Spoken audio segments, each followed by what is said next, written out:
Evet, şu an kamu hizmeti gören ağız diş sağlığı merkezleri ve belki devlet hastanelerinin içerisindeki diş hekimleri filyasyon çalışmalarında görevlendirildiği için ciddi şekilde diş hekimliği hizmetlerinde aksamalar var. Şu an diş hekimleri ancak muayene yapabiliyor ve acil durumlar, yani diş çekimi yapabilmektedirler. Diğer taraftan dolgudur, implanttır, protezdir, bu tür hizmetleri ne yazık ki veremiyorlar ve ciddi şekilde de mağdur olan hastalar var, hakikaten sıkıntısı olanlar var. Ama özel sektör öbür taraftan yani hizmet vermeye devam ediyor. Ama özel sektördeki arkadaşlara sorduğumuz zaman da yani insanların alım gücü çok yüksek olmadığı için orada da böyle ciddi bir hasta artışı yok. Bizim şu anda araştırmamıza göre Ankara'da bir ağız diş sağlığı merkezinde 40 tane diş hekimi var. Bunlardan 30 tanesini filyasyonda görevlendirmişler. 10 tane diş hekimi çalışıyor. Bunlar da hastaların muayenesine ve diş çekimine ancak yetişebiliyorlar. Bundan dolayı da kısa vadede bu pandemi, bu aşılama süreci başarılı olup da bu pandemi kontrol altına alınamadığı müddetçe diş hekimlerinin yani geriye dönmesi zor gibi gözüküyor. Diğer branşlarda da bizim fizik tedavi branşında da hemen hemen devlet hastanelerinin fizik tedavilerinin %90'ı çalışmıyor. Ciddi şekilde oralarda da mağduriyet var. Biz bir an önce peyderpey hem diş hekimlerinin hem diğer branş uzmanlarının görevlerin başına dönmesini istiyoruz. Sağlık sektörü gerçekten zor durumda.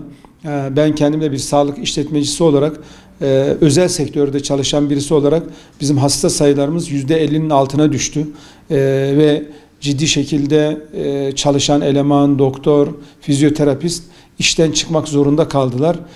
Gerçekten bu artık biz de hizmet sektörüyüz. Bunun sürdürülebilirliği hakikaten zor hale geldi. Yani temenni ediyoruz, hani Rabbimize dua ediyoruz ki bir an önce bu salgın sona ersin. Dünya İslam Sağlık Birliği olarak bütün dünyadaki pandemiyle ilgili gelişmeleri takip ediyoruz. Pandemide tedavi alanında, bunu takip alanında Türkiye gerçekten çok başarılı bir noktada. Fakat dünya, yani Almanya, Fransa, birkaç tane Avrupa ülkesi haricinde Baltık ülkeleri de dahil olmak üzere bu pandemiyi bence koyuvermiş durumdalar. Çoğu ülkede maske zorunluluğu yok. Restoranlar, kafeler, her taraf açık. İnsanlar ekonomik olarak iştigallerine devam ediyor. Bu işi sıkı tutan Avrupa'da işte Fransa'dır, Almanya'dır, Türkiye'dir. Birkaç ülke daha sıkı tutuyor. Onun haricinde ülkeler bu kadar bu işi sıkı tutmuyorlar. Ölenler ölür, kalan sağlar bizimdir diye bu şekilde bir politika gidiyor. Dünyada pandemiyle mücadele hakikaten bayağı bir sıkıntılı durumda ve aşı hususunda da parası olan ülkeler aşıyı satın alıyor. Diğer ülkelere aşı da kalmıyor. Aşılama hususunda da bayağı bir gevşeklik var. Bu şekilde yani Türkiye bu işi ya da Almanya, Avrupa bu işi sıkı tutup da diğer ülkeler, Amerika'dır, Rusya'dır, diğer ülkeler bu işi ya da Afrika ülkeleri, Asya ülkeleri bu işi gevşek bırakacak olurlarsa bu pandemi zannedersem 3-5 yıl daha bu şekilde devam edecek. Ama ülkelerin ekonomileri kaldırmadığı için bundan dolayı bu şekilde ülkeler artık bu işin ucunu bırakmış durumdalar.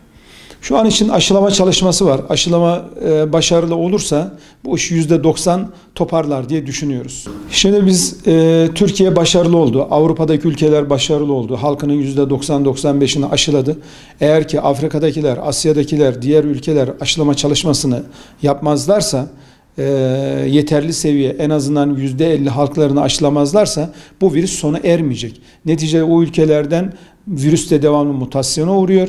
O ülkelerden mutasyonlu virüsü alıp gelen Türkiye'ye gelen insanlar buradakiler aşılanmasına rağmen buradaki insanlara yeniden tekrar bulaşma ihtimali olacak.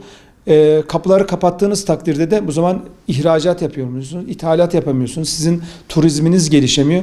Onun için bu işi topyekün yapmak gerekiyor. Zengin ülkelerin fakir ülkelere yardımcı olması gerekiyor aşı hususunda. Ama ne yazık ki Batı dünyası oldukça bencil bu hususta ve önce ben diyor. Yani bu şekilde bir politika gidiyor ve bu politikanın sonucu ülkelerin birbirleriyle olan açılımları sekteye uğrayacak.